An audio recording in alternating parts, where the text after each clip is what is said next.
തിരക്കഥ, സംഭാഷണം, സംവിധാനം തുടങ്ങി ചലച്ചിത്രത്തിന്റെ വിവിധ മേഖലകളിൽ തന്റെ വ്യക്തിമുദ്ര പതിപ്പിച്ച VR ഗോപാലകൃഷ്ണനാണ് ഡെസേർട്ട് സ്കാനിൽ ഇന്നത്തെ അതിഥി. നമസ്കാരം സർ. നമസ്കാരം. ഡെസേർട്ട് സ്കാനിലേക്ക് സ്വാഗതം. മലയാള സിനിമയിൽ വ്യത്യസ്തങ്ങളായ ഒരുപാട് വിഭാഗങ്ങൾ താങ്കൾ കൈകാര്യം ചെയ്തിട്ടുണ്ട്. പ്രത്യേകിച്ച് സംവിധായകന്റെയും സഹസംവിധായകന്റെയും ഒപ്പം എഴുത്തുകാരന്റെയും കുപ്പായം താങ്കൾ അണിഞ്ഞിട്ടുണ്ട്.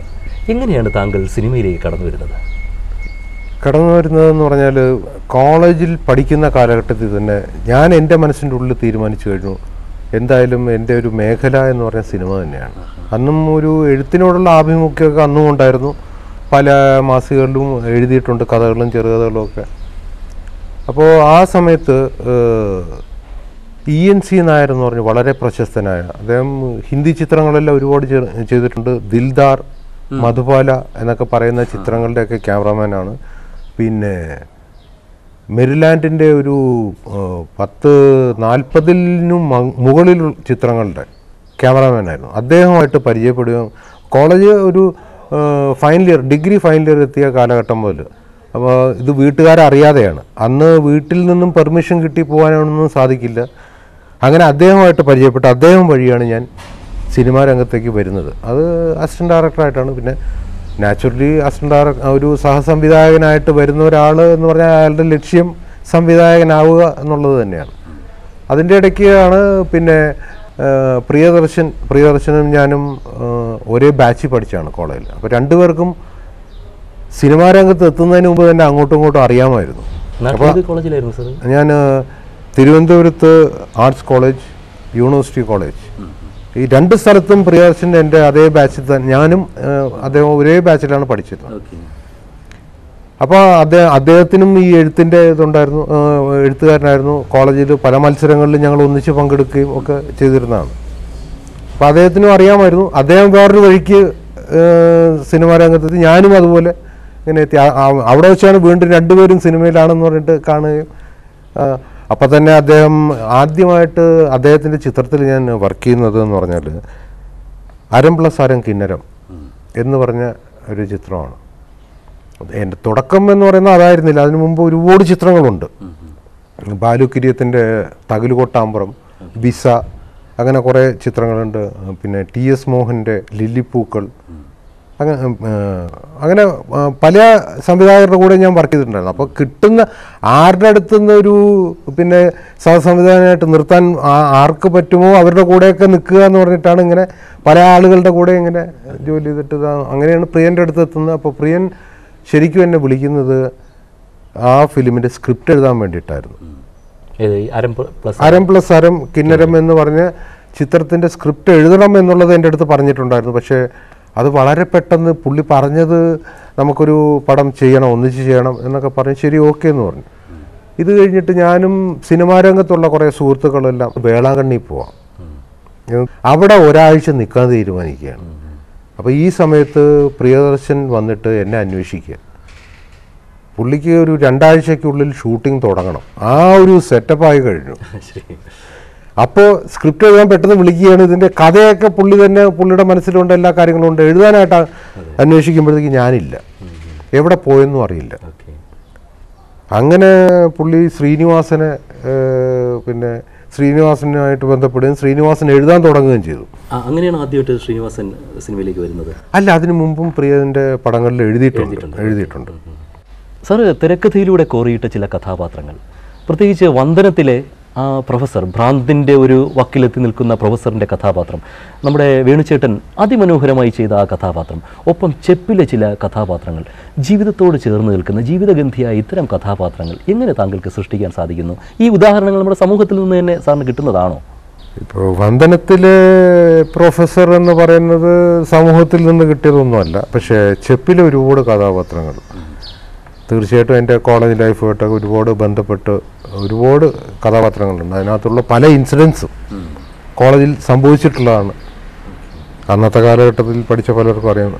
ഉദാഹരണത്തിന് പൈലാവർക്കി എന്നാണ് ചെപ്പിൽ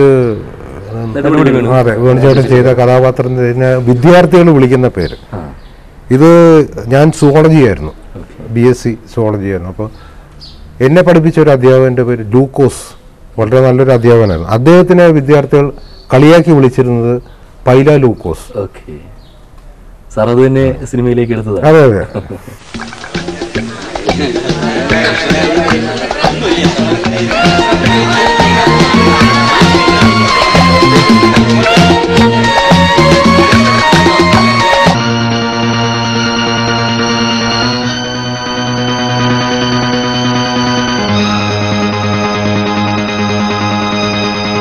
തന്നോട് ഞാൻ അപ്പോഴേ പറഞ്ഞല്ലേ ഇതൊന്നും പോകണ്ടാന്ന്.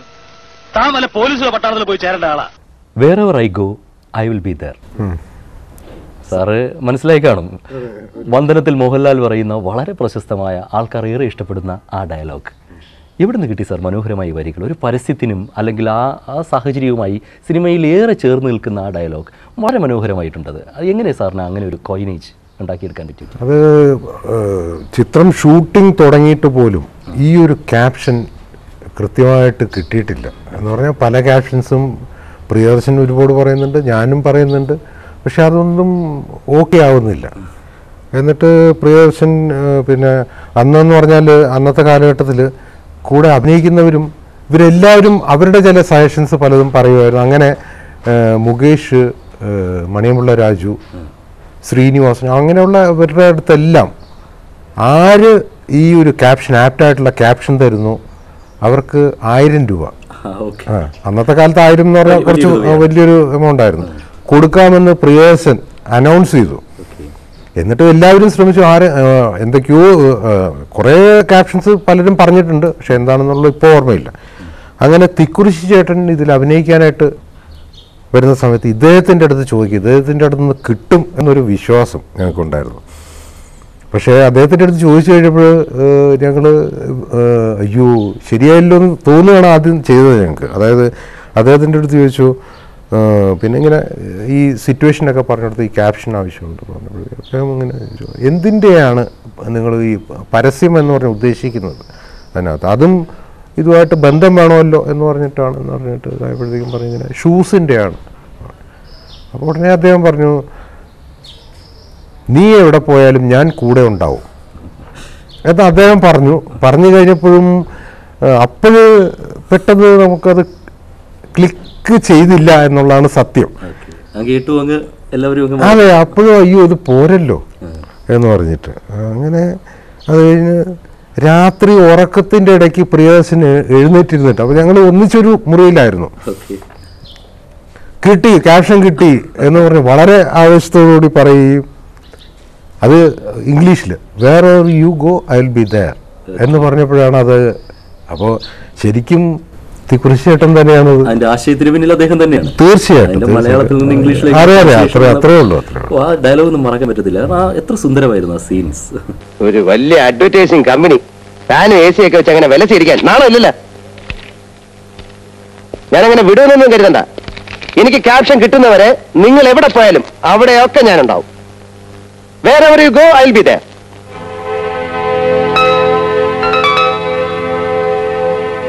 എന്താ പറഞ്ഞേ? Wherever you go. Tell me. Wherever you go, I am there. Wherever you go, I am there.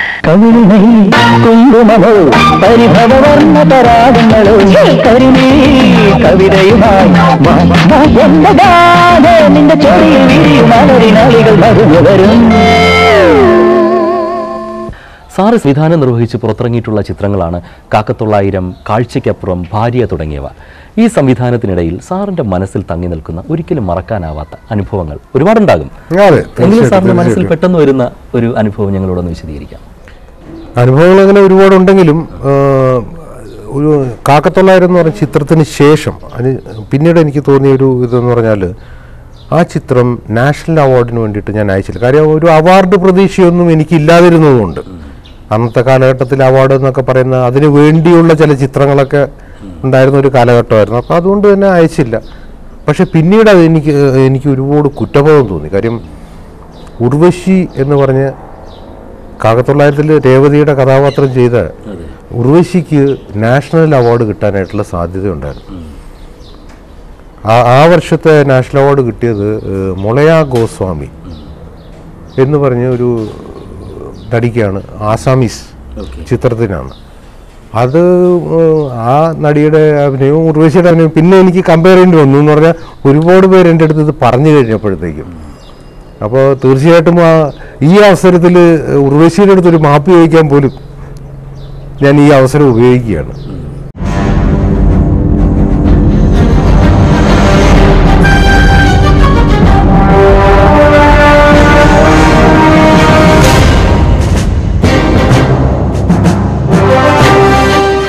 ഈ ഇന്റർവ്യൂ ഉർവശി കാണുകയാണെങ്കിൽ ചിലപ്പോൾ താങ്കളോടുള്ള ആ ദേഷ്യം മാറുമായിരിക്കും അല്ലേ? അല്ല, അങ്ങനെ ദേഷ്യമൊന്നും ഇല്ലായിരുന്നു. അങ്ങനത്തെ ദേഷ്യം കാര്യങ്ങളൊന്നും ഇല്ല. എന്നാൽ പോലും അത് ഞാൻ അത് അയച്ചിരുന്നു എന്നുണ്ടെങ്കിൽ കിട്ടുമായിരുന്നു എന്ന് പറഞ്ഞ ഒരു സാധനം തോന്നിയിട്ടുണ്ട്. ഓക്കെ, ഉർവശി ചേച്ചി എന്ന് വെച്ചാൽ അത്ര മികച്ച രീതിയിൽ ആ ചിത്രത്തിൽ അഭിനയിച്ചിട്ടുണ്ട്, അതെല്ലാവർക്കും അറിയാവുന്നുള്ളൊരു കാര്യമാണ്. അതെ, ഓക്കെ സാറേ, ഇത്രയും നേരം ഞങ്ങളോടൊപ്പം ഡെസേർട്ട് സ്കാനിന് വേണ്ടി ചെലവഴിച്ചതിൽ വളരെയധികം നന്ദി. താങ്കൾക്ക് സിനിമാ രംഗത്ത് ഇനിയും ഒരുപാട് ഉയരങ്ങളിലേക്ക് എത്താൻ പറ്റട്ടെ. ഞങ്ങളെപ്പോലുള്ളവർക്ക് വളരെ മനോഹരമായ ചിത്രങ്ങൾ താങ്കളിൽ നിന്നും കാണാനും അവസരം ഉണ്ടാവട്ടെ എന്ന് പ്രാർത്ഥിക്കുന്നു. നന്ദി സാർ.